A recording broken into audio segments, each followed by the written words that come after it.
बनाएंगे मसाला दूध। इसके लिए पहले मसाला रेडी करेंगे। हाई फ्लेम पर पैन गर्म हो चुका है। गैस की फ्लेम लो करेंगे।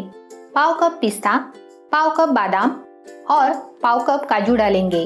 लो फ्लेम पर 5 मिनट रोस्ट करेंगे। ड्राई फ्रूट्स रोस्ट हो चुके हैं, निकाल लेते हैं। गैस की फ्लेम बंद करेंगे। पैन अभी भी गर्म है। इसमें 10 इलायची, जावित्री का छोटा टुकड़ा, जायफल का छोटा टुकड़ा, आधा टीस्पून बड़ी सौंफ और पाव टीस्पून केसर डालेंगे। 1 मिनट रोस्ट करेंगे।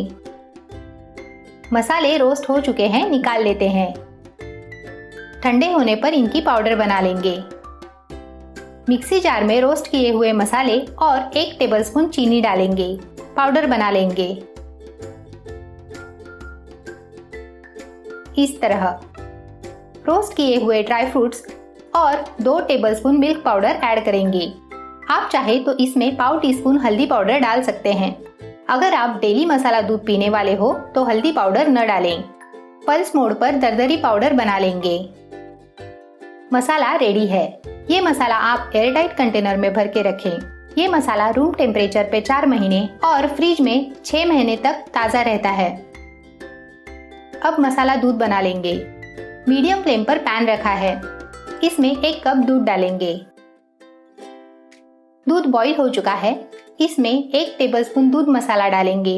आधा टीस्पून चिरौंजी और 2 टीस्पून चीनी डालेंगे। चिरौंजी ऑप्शनल है, आप चाहे तो डाल सकते हैं। लो टू मीडियम फ्लेम पर दूध 3 मिनट बॉईल करेंगे।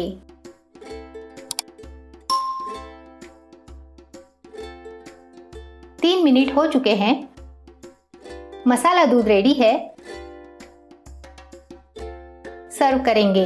अगर आपको ये रेसिपी अच्छी लगी हो तो वीडियो को लाइक, शेयर और चैनल को सब्सक्राइब जरूर करें।